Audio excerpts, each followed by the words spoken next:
Hello dear friends, welcome है आप सभी का दोनों क्लासेस 8 को में। तो फाइनली आज हम लोग ज्योग्राफी नहीं भूगोल का चैप्टर 5 जिसका नाम है भू संसाधन तथा कृषि यानी लैंड रिसोर्स एंड एग्रीकल्चर का थ्योरी एक्सप्लेनेशन करेंगे। इसके बाद इस चैप्टर से related subjective question, objective question यानी एमसीक्यू डील करेंगे। मैं आप लोगों को पहले ही बता देता हूं, इस चैप्टर के अंतर्गत काफी ज्यादा थ्योरी दिया गया है, जिसके कारण इस चैप्टर से रिलेटेड बहुत सारे क्वेश्चन से बोर्ड एग्जाम में पूछे जाते हैं, खास करके ऑब्जेक्टिव क्वेश्चन यानी एमसीक्यू। इसी चैप्टर में आप पढ़ेंगे कि अनाज के कितने प्रकार होते हैं, अनाज को कितने कैटेगरी में बांटा गया। तो ये चैप्टर काफी इंटरेस्टिंग चैप्टर है और काफी थ्योरी है, तो काफी क्वेश्चन भी पूछे जाते हैं। तो ये चैप्टर के अंतर्गत जितने भी थ्योरी हैं, जितने भी इंपॉर्टेंट से पॉइंट हैं, सारे को हम लोग कवर करेंगे। कोई भी पॉइंट हम लोग का नहीं छूटेगा, कोई भी थ्योरी हम लोग का नहीं छूटेगा, इसलिए आप लोग ध्यान से देखिए और ध्यान से सुनिए। तो चलिए स्टार्ट करते हैं। भू राजस्व विभाग भू उपयोग संबंधी अभिलेख यानी रिकॉर्ड रखता है। कहने का मतलब यह हुआ कि भू उपयोग संबंधी जितने भी डेटा होते हैं, जितनी भी जानकारियां होती है, वो सारा डेटा, वो सारा रिकॉर्ड किसके पास होता है? भू राजस्व विभाग के पास होता है। यहां से आपका ऑब्जेक्टिव क्वेश्चन एमसीक्यू पूछे जा सकते हैं, इसलिए आपको यह अंडरलाइन करना है, यह चीज आपको याद रखना है। दूसरा पॉइंट है कि भारत की प्रशासकीय इकाइयों के भौगोलिक क्षेत्र की सही जानकारी देने का जो दायित्व है वो भारतीय सर्वेक्षण विभाग पर है। यहां से भी आपका ऑब्जेक्टिव क्वेश्चन एमसीक्यू पूछे जा सकते हैं कि भारत की प्रशासकीय इकाइयों के भौगोलिक क्षेत्र की सही जानकारी देने का दायित्व किसको है? तो किसको है? भारतीय सर्वेक्षण विभाग पर है। ठीक है, यहां से आपका 2 पॉइंट है, यानी एमसीक्यू यहां से आपका 2 पॉइंट पूछे जा सकते हैं, ये आपको याद रखना। तो चलिए, आपका एंट्री यहां से होता है, मतलब मेन चैप्टर का जो थ्योरी है यहां से स्टार्ट होता है। ठीक है, देखिए भू राजस्व अभिलेख यानी भू राजस्व अभिलेख यानी जिसको रिकॉर्ड बोलते हैं, उसके द्वारा अपनाया गया भूभाग का वर्गीकरण निम्न प्रकार है। ये जो है भू राजस्व अभिलेख के द्वारा लगभग 9 कैटेगरी में बांटा गया है, 9 टाइप्स में, 9 वर्ग में बांटा गया है भू उपयोग को। तो 9 जो वर्ग है तो काफी इंटरेस्टिंग है और सभी वर्ग को हम लोग कवर करेंगे, क्या क्या इसमें आते हैं। तो चलिए स्टार्ट करते हैं। सबसे फर्स्ट वर्ग, सबसे पहला जो वर्ग है, सबसे पहला वर्ग के अंतर्गत आता है निवल बोया क्षेत्र, जिसको क्या कहते हैं? Net area zone. अंग्रेजी में इसको क्या कहते हैं? नेट एरिया जोन यानी निवल बोया क्षेत्र। तो वह भूमि या फिर वह खेत जिस पर फसल उगाई जाती है, वो काटी जाती है, उसी को क्या कहेंगे? निवल बोया क्षेत्र कहेंगे। यानी किसान जिस खेती पर, किसान जिस भूमि पर, जिस खेत पर अपना कृषि करता है, उसी को क्या कहेंगे? निवल बोया क्षेत्र। यानी नेट का मतलब क्या होता है? शुद्ध। तो ये पहला कैटेगरी हुआ, यानी टोटल हमको 9 कैटेगरी पढ़ना है, 9 टाइप से 9 वर्ग पढ़ना है, क्योंकि भू राजस्व अभिलेख जो है इसके द्वारा भूभाग को कितने वर्गों में बांटा गया? 9 वर्ग में बांटा गया। पहला वर्ग हम लोग पढ़ लिए, सिंपल सा है, काफी इंटरेस्टिंग है, लेकिन ऑब्जेक्टिव क्वेश्चन काफी पूछे जाते हैं भाई। ठीक है, मैं आप लोग को पहले ही बता दिया, एमसीक्यू बहुत सारे पूछे जाते हैं इस चैप्टर के अंतर्गत। और इसी चैप्टर में आप जानेंगे कि अनाज जो होता है, अनाज का पूरा जानकारी इसी चैप्टर के अंतर्गत आपको दिया जाएगा। ठीक है, सेकंड जो है वो पुरातन प्रतिभूमि, जिसको fellow other than current fellow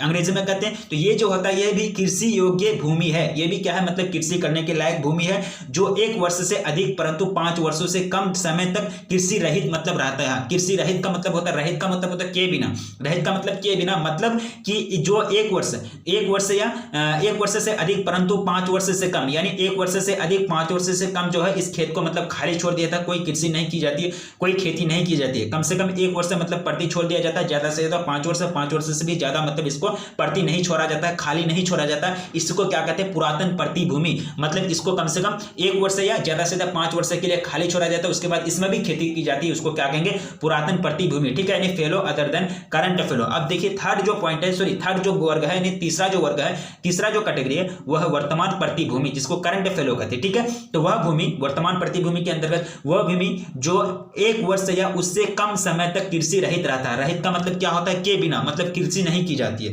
जो भूमि पर 1 वर्ष या उससे अधिक समय तक कृषि नहीं की जाती है, अर्थात कृषि रहित रहता है, तो वर्तमान प्रतिभूमि के वर्ग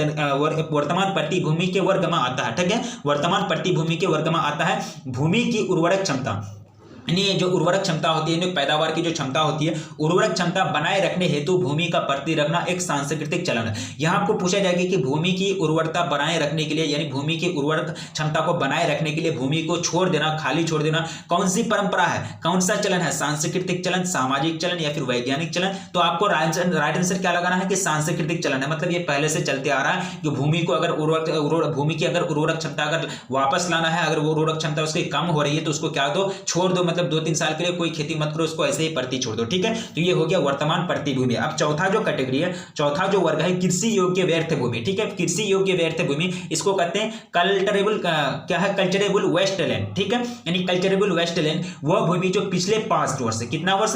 5 वर्ष सालों तक, 5 सालों तक या अधिक समय तक प्रति अथवा कृषि रहित रहती है, उसी को कहते हैं कृषि योग्य व्यर्थ भूमि कहते हैं। यानी वैसा भूमि जिस पर कृषि की जा सकती है, जिस पर कृषि खेती की जा सकती है, लेकिन उसको 5 साल से ज्यादा मतलब जो है खाली छोड़ दिया गया, 5 साल से भी ज्यादा मतलब उसको खाली छोड़ दिया गया है, उसको क्या कहेंगे, कृषि योग्य व्यर्थ भूमि कहेंगे, यानी कल्चरेबल वेस्ट लैंड कहेंगे। अब देखिए पांचवा वर्ग है कि वनों के अधीन क्षेत्र यानी फॉरेस्ट। यह जानना जरूरी होता है, यह जानना आवश्यक होता है कि वर्गीकृत वन क्षेत्र और वनों के अंतर्गत वास्तविक क्षेत्र दोनों अलग हैं। सरकार द्वारा वर्गीकृत वन का क्षेत्र का सीमांकन इस प्रकार किया गया जहां वन विकसित हो सकते हैं। ठीक है, यह मतलब पांचवा वर्ग है। तो अब छठा वर्ग जो आता है बंजर या व्यर्थ भूमि, सिंपल सी बात है, जिस पर खेती नहीं होगी इसको क्या कहेंगे, बंजर या व्यर्थ भूमि कहेंगे। तो क्या है कि बैरन एंड वेस्टलैंड, इस प्रकार की भूमि को प्रचलित प्रौद्योगिकी की सहायता से कृषि योग्य बनाई जा सकती है। सिंपल सी बात है कि जिस खेती पर, जिस भूमि पर, जिस खेत पर खेती नहीं की जाती उसको क्या कहेंगे, बंजर या व्यर्थ भूमि कहेंगे, यानी बर्बाद यानी वेस्टलैंड कहेंगे।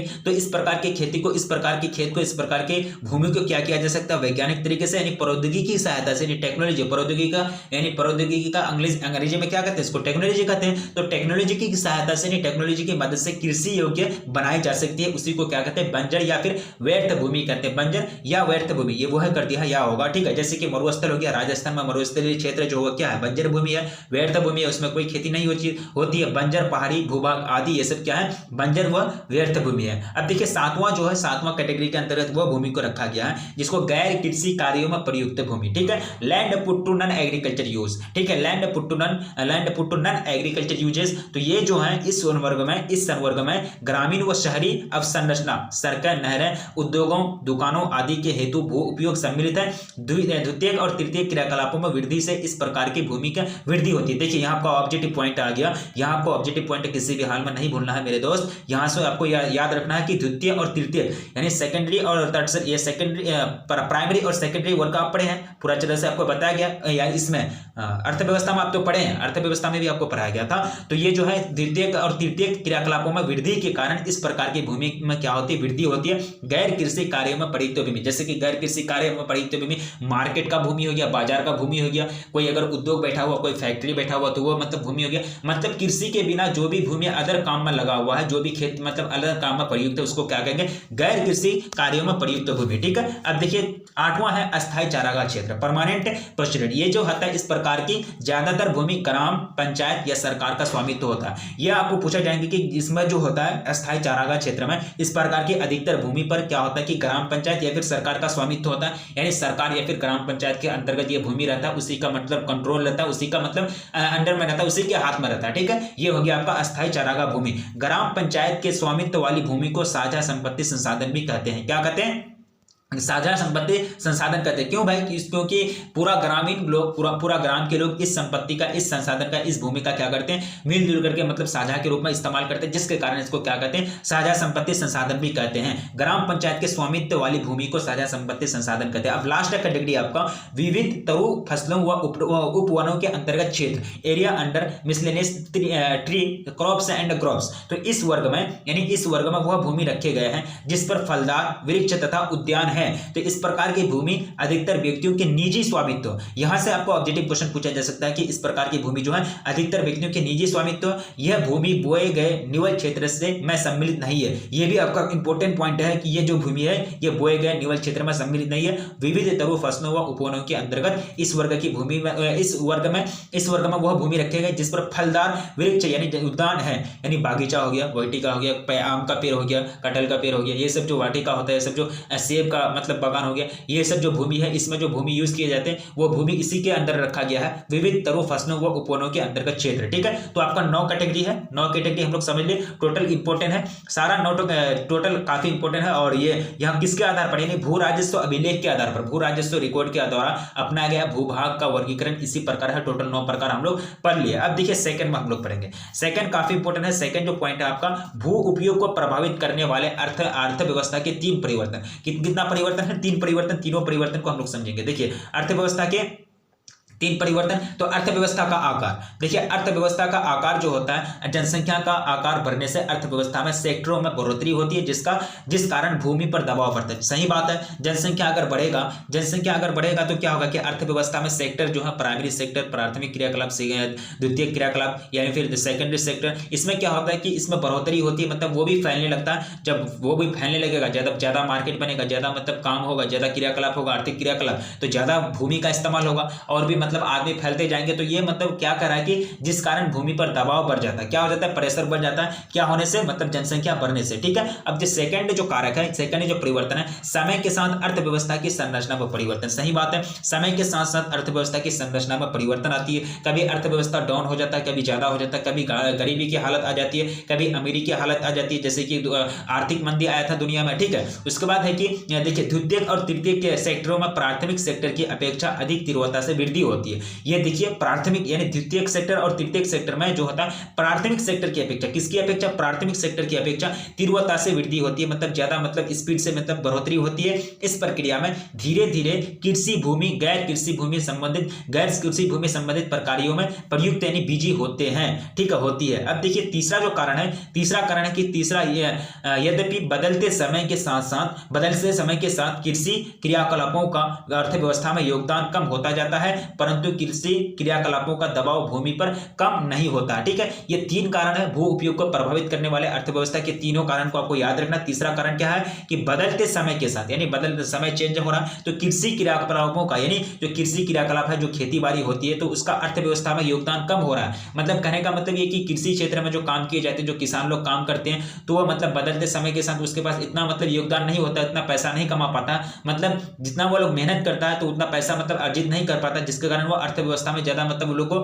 भागीदारी नहीं होती है, यानी कृषि क्षेत्र से ज्यादा पैसा अगर अभी कमाया नहीं जा सकता। ठीक है, यानी समय के साथ आर्थिक क्रिया कृषि क्रियाकलाप तो बढ़ रहा है, लेकिन अर्थव्यवस्था में उसका योगदान घट रहा है, मतलब कृषि क्रियाकलाप से कृषि क्षेत्र से ज्यादा पैसा की प्राप्ति नहीं होती है, धन की प्राप्ति नहीं होती, वही चीज आपको यहाँ बताया जा रहा है। परंतु कृषि क्रियाकलापों का जो दबाव है भूमि पर कम नहीं होता है। ठीक है, यानी कम नहीं होता है। ठीक है, ये चीज आपको याद रखना है। कृषि क्रियाकलाप भले मतलब पैसा कम होता है, मतलब भले इसका योगदान जो है राष्ट्रीय आय में कम होता है, लेकिन अभी भी क्या होता है कि कृषि क्रियाकलापों का दबाव जो है वह भूमि पर कम नहीं है। तो भू उपयोग को प्रभावित करने वाले तीन कारक हैं, तीनों कारक को आपको याद रखना, तीनों कारक आपको पूछे जाएंगे बोर्ड एग्जाम में। ठीक है, अब देखिए साझा संपत्ति संसाधन, किसको क्या कहते हैं, कॉमन प्रॉपर्टी रिसोर्सेज, इसको क्या कहते हैं, कॉमन प्रॉपर्टी रिसोर्सेज। भूमि को स्वामित्व के आधार पर इसे दो वर्गों में बांटा गया। कितना वर्गों में, दो वर्ग में, निजी भूमि स्वामित्व संपत्ति और साझा संपत्ति संसाधन, ये दोनों वर्ग है। ठीक है, तो इसके अंतर्गत जो होते हैं निजी भूमि संपत्ति, निजी भूमि या फिर भू बोलिए, भू का भी मतलब होता है भूमि, और भूमि का भी मतलब जो ही खेत। ठीक है, तो निजी भू संपत्ति, इस वर्ग में भूमि पर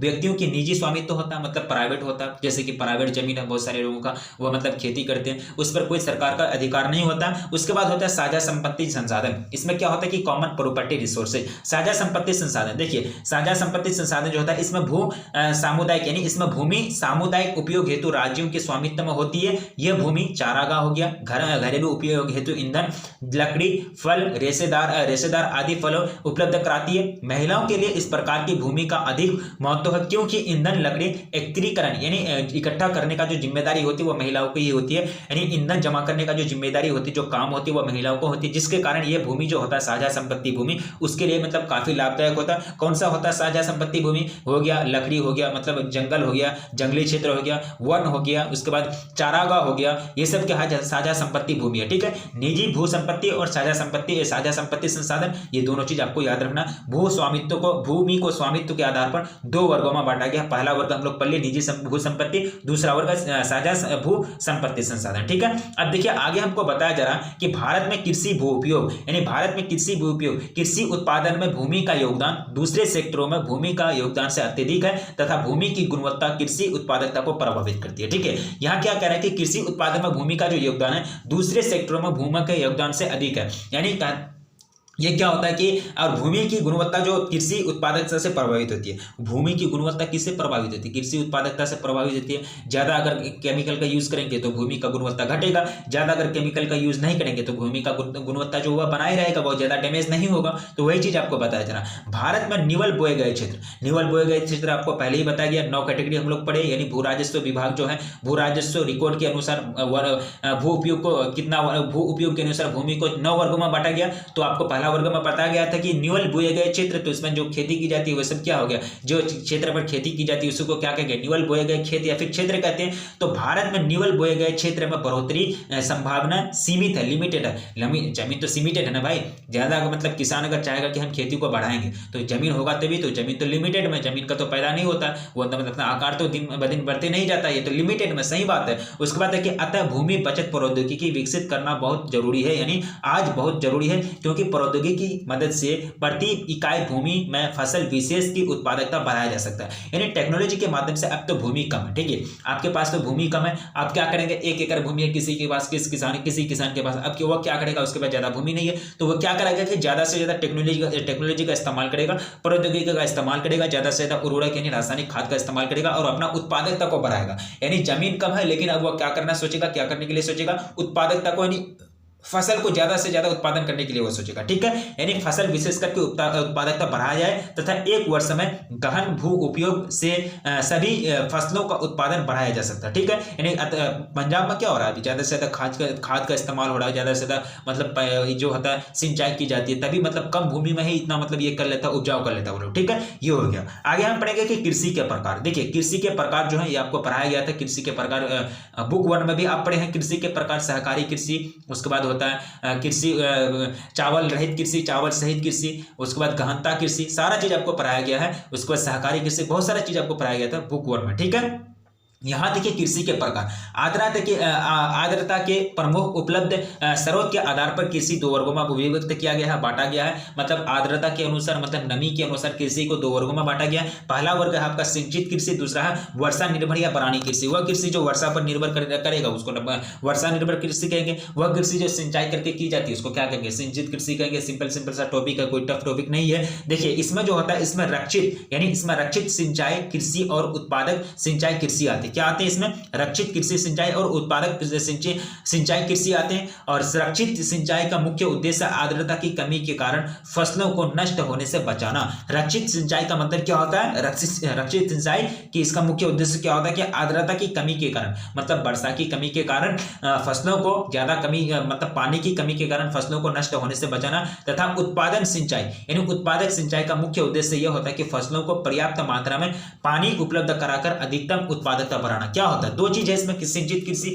मतलब ये क्या होता है कि बहुत सारे कृषि क्या होते हैं कि उसमें ज्यादा अगर पानी डाल दिया जाए, ज्यादा अगर उसको सिंचाई किया जाए तो वो नष्ट हो जाते हैं। तो ये सिंचाई मुख्य, यानी रक्षित सिंचाई का जो उद्देश्य है, रक्षित सिंचाई। और क्या है, एक आपका कृषि रक्षित सिंचाई, दूसरा है आपका उत्पादक सिंचाई, ठीक है। ये दोनों चीज होता है इसमें। सिंचित कृषि के अंतर्गत रक्षित सिंचाई कृषि का मुख्य उद्देश्य ये होता है कि आर्द्रता की कमी के कारण, यानी पानी की कमी के कारण फसलों को नष्ट होने से बचाया जाए। और उत्पादक सिंचाई का मुख्य उद्देश्य ये होता है कि फसलों को ज्यादा पर्याप्त मात्रा में पानी दिया जाए, मतलब ज्यादा पर्याप्त मात्रा में सिंचाई किया जाए और अधिकतम उत्पादन किया जाए। ये हो गया आपका सिंचित कृषि। अब देखिए दूसरा जो है वर्षा निर्भर या फिर बरानी कृषि। सिंपल सी बात है, जो कृषि वर्षा पर निर्भर करेगा उसको कहेंगे वर्षा निर्भर कृषि। तो इसमें भी भूमि को 2 वर्गों में बांटा गया है, शुष्क भूमि कृषि तथा आर्द्र भूमि कृषि। देखिए शुष्क भूमि कृषि जो है, भारत में शुष्क भूमि कृषि या फिर शुष्क भूमि खेती 75 सेंटीमीटर से कम वार्षिक वर्षा वाले क्षेत्रों में की जाती है, जैसे रागी हो गया, बाजरा हो गया, मूंग हो गया, आदि हो गया। ये सब खेती जो होता है 75 सेंटीमीटर से कम। यहां से आपको ऑब्जेक्टिव क्वेश्चन एमसीक्यू पूछे जा सकते हैं।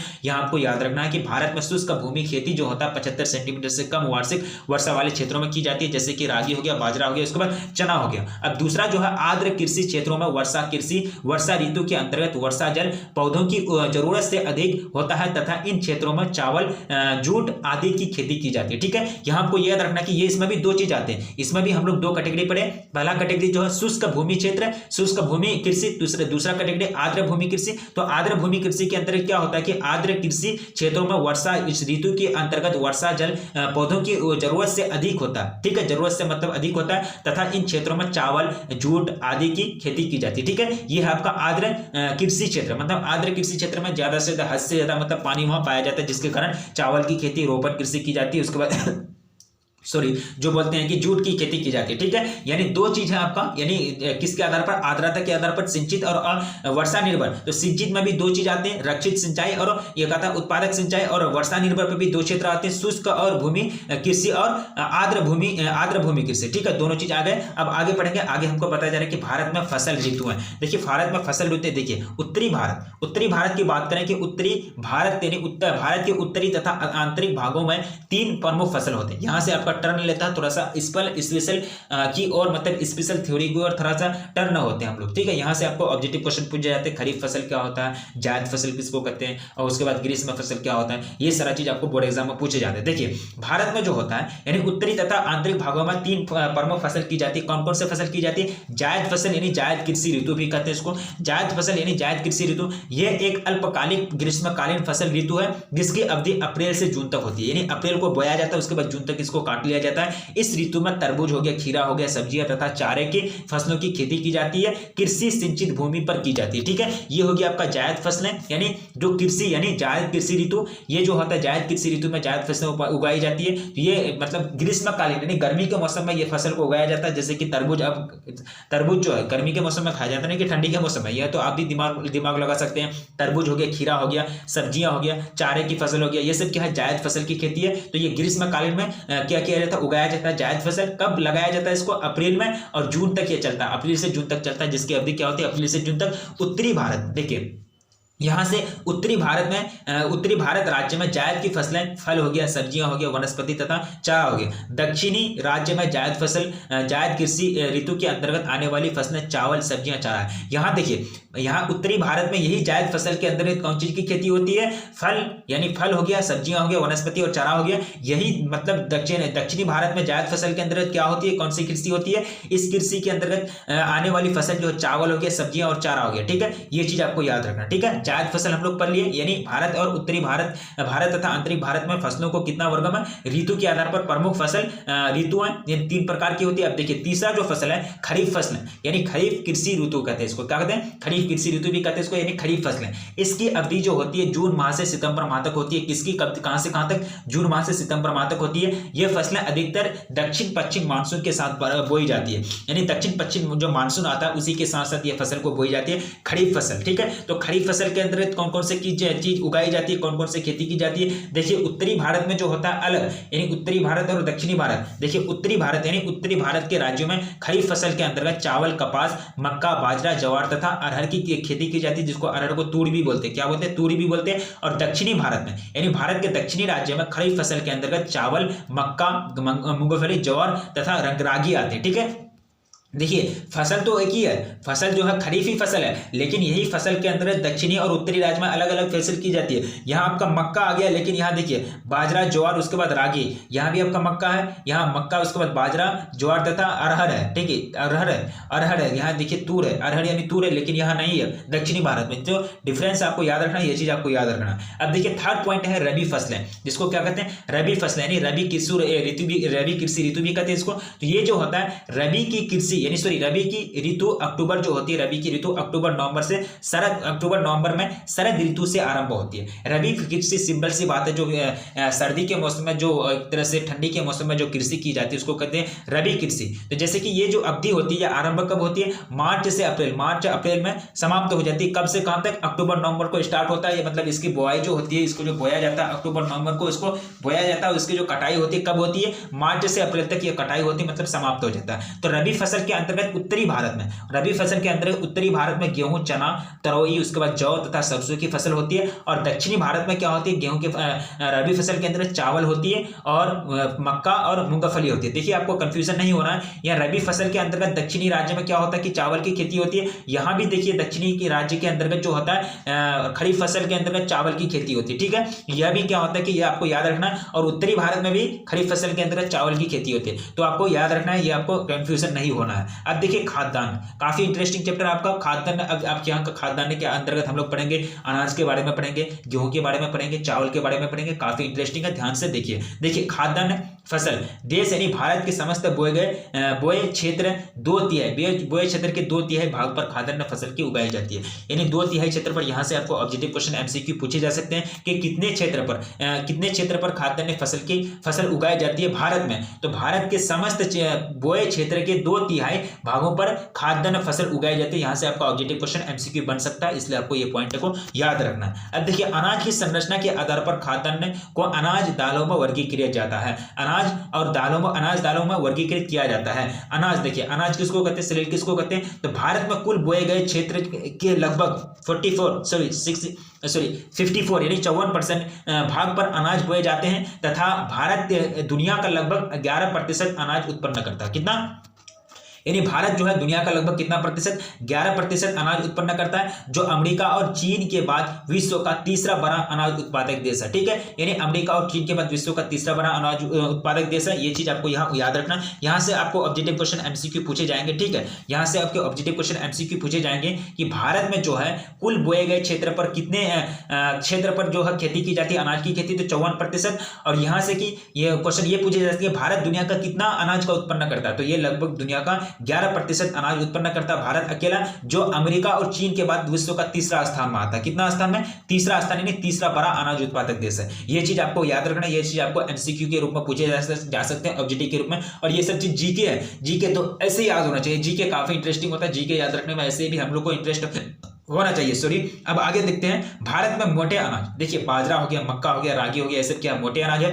तथा उत्तम अनाज चावल गेहूं दोनों क्या किए जाते हैं, उगाए जाते हैं। दोनों चीज के अनाज उगाए जाते हैं। अब चलिए लेंटिल्स जो होता है दालें, तो दालें प्रचुर मात्रा में प्रोटीन का स्रोत होता है। सही बात है, प्रचुर मात्रा में दालें जो होता है प्रोटीन का स्रोत होते हैं, होने के कारण ये जो होता है शाकाहारी भोजन यानी वेजिटेरियन मील के प्रमुख संघटक होते हैं। अगर आपको पूछा जाए कि शाकाहारी भोजन के प्रमुख संघटक कौन है, तो क्या लगाएंगे, दाल चावल या फिर जो भी, या फिर इनमें से कोई नहीं। तो क्या करेंगे आप, दाल है, यानी दाल जो है क्या है, मतलब ये क्या होगी, ज्यादा मतलब प्रोटीन पाया जाता है। इसी के कारण शाकाहारी भोजन का क्या है, ये प्रमुख संघटक है। ये फलीदार फसलें तथा नाइट्रोजन ये फलीदार फसलें तथा ये नाइट्रोजन यौगिकरण के द्वारा मिट्टी के प्राकृतिक उर्वरता में क्या करती है, वृद्धि करती है। यानी ये क्या करता है कि दाल की जो फसलें होती है ये मिट्टी के नाइट्रोजन की मात्रा में वृद्धि करती है। देश के कुल बोए क्षेत्र का लगभग 11% भाग पर दालों की खेती की जाती है। यहां से आपको कंफ्यूजन नहीं होना। यहां आपको क्या बताया गया कि भारत जो है, भारत दुनिया का लगभग 11% अनाज का उत्पादन करता है। यहां भी आपको यह बताया जा रहा है कि देश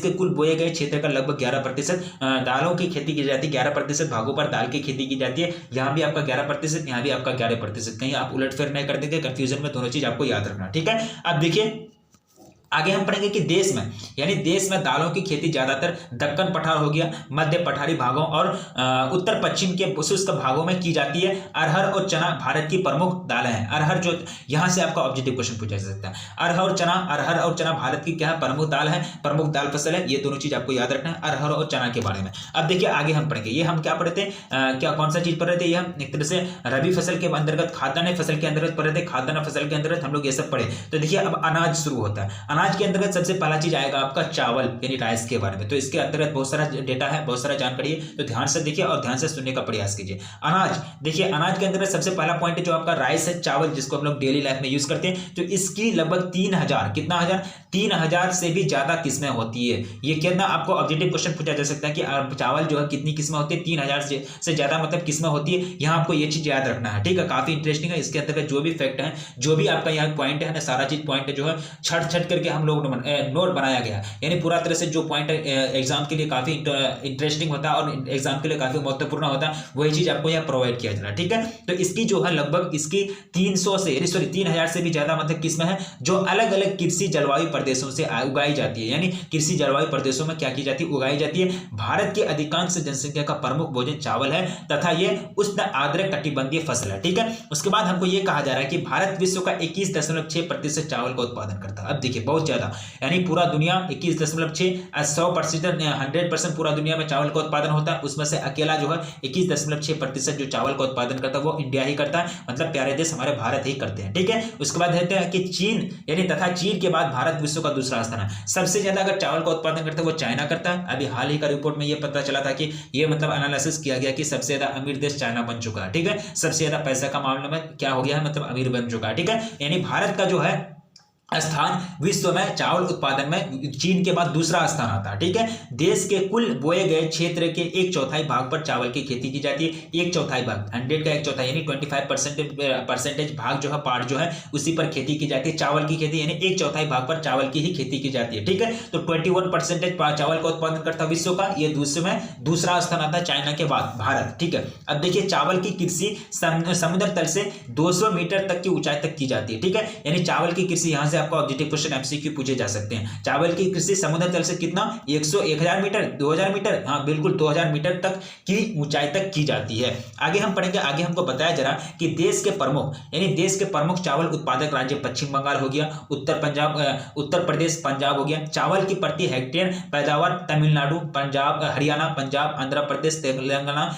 पश्चिम बंगाल तथा केरल राज्यों में सबसे अधिक है। सबसे ज्यादा पैदावार अगर चावल की खेती होती है वो पश्चिम बंगाल में होती है, उत्तर प्रदेश और पंजाब में होती है। और चावल की प्रति हेक्टेयर पैदावार तमिलनाडु, हरियाणा, पंजाब, आंध्र प्रदेश, तेलंगाना, पश्चिम बंगाल यानी WB, उसके बाद केरल राज्यों में अत्यधिक है। ठीक है, ये चीज आपको याद रखना। आगे हमको बताया जा रहा है कि पंजाब और हरियाणा में पारंपरिक रूप से चावल की उत्पादक राज्य नहीं है। यानी पारंपरिक रूप से कहने का मतलब ये कि यहाँ जो होता है चावल का उत्पादन में इतना रुचि नहीं लिया जाता, मतलब चावल का उत्पादन इतना नहीं किया जाता पंजाब और हरियाणा में। यहाँ हरित क्रांति के अंतर्गत, यानी हरित क्रांति जो हुई उसी के अंतर्गत पंजाब और हरियाणा के सिंचित क्षेत्रों में चावल की खेती 1970 से शुरू हुई। यहाँ से ऑब्जेक्टिव क्वेश्चन आपको पूछे जा सकते हैं, कब से चावल की खेती हरियाणा और पंजाब में शुरू हुई, किसके अंतर्गत, हरित क्रांति के अंतर्गत 1970 से पारंपरिक रूप से जो है 1970 के अंतर्गत 1970 से हरित क्रांति के अंतर्गत पंजाब और हरियाणा में सिंचित क्षेत्रों में चावल की खेती की जाने लगी। पहले हरियाणा जो है वो मतलब चावल का पारंपरिक रूप से चावल का उत्पादित देश नहीं, उत्पादक राज्य नहीं था। अभी हरित क्रांति अंतर्गत आया तो उसके बाद 1970 से वहां क्या होने लगा, चावल की खेती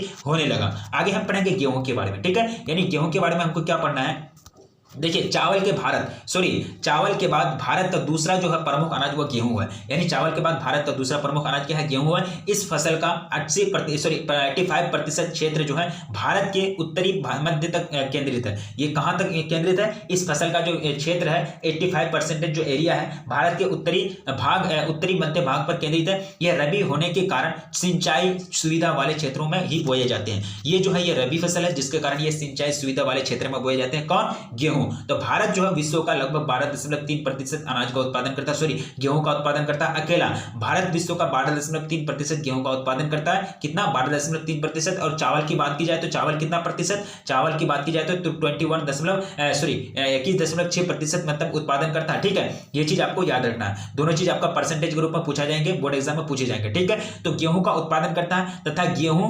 मुख्यतः शीतोष्ण कटिबंधीय फसल है। ठीक है, गेहूं जो है क्या है, शीतोष्ण कटिबंधीय फसल है। देश के कुल बोए गए क्षेत्र का 14% भाग पर गेहूं की जाती है। यानी देश के कुल बोए गए क्षेत्र पर कितना प्रतिशत, 14% भाग पर खेती की जाती है। और यहां आपको चावल के बारे में क्या बताया गया कि चावल के बारे में हमको यह बताया गया कि देश के कुल बोए गए क्षेत्रफल पर, यानी देश के कुल बोए गए क्षेत्र के 1/4 भाग पर मतलब 25% भाग पर चावल की खेती की जाती है। जबकि गेहूं की खेती कितने भागों में की जाती है, कितने भागों में, लगभग 14%। यानी देश के कुल बोए गए क्षेत्र के लगभग 14% भाग पर गेहूं की खेती की जाती है। गेहूं के प्रमुख उत्पादक राज्य हो गया मध्य प्रदेश हो गया, उत्तर प्रदेश हो गया, पंजाब हो गया, हरियाणा और राजस्थान हो गया। ये सब क्या है, गेहूं के प्रमुख उत्पादक राज्य हैं। पंजाब तथा हरियाणा में गेहूं की उत्पादकता अधिक है, 4000 केजी पर हेक्टेयर। कितना, 4000 केजी पर हेक्टेयर। तो पंजाब और हरियाणा में क्या होता है कि गेहूं की उत्पादन सबसे ज्यादा होती है। आगे हम लोग पढ़ेंगे ज्वार के बारे में, आगे हम लोग का ये टॉपिक रहेगा। ठीक है, तो हम लोग कहां तक पढ़े, आज बस यहीं तक। सेकंड वीडियो में हम लोग कवर करेंगे चावल और गेहूं के बारे में हम लोग पढ़ लिए। ठीक है,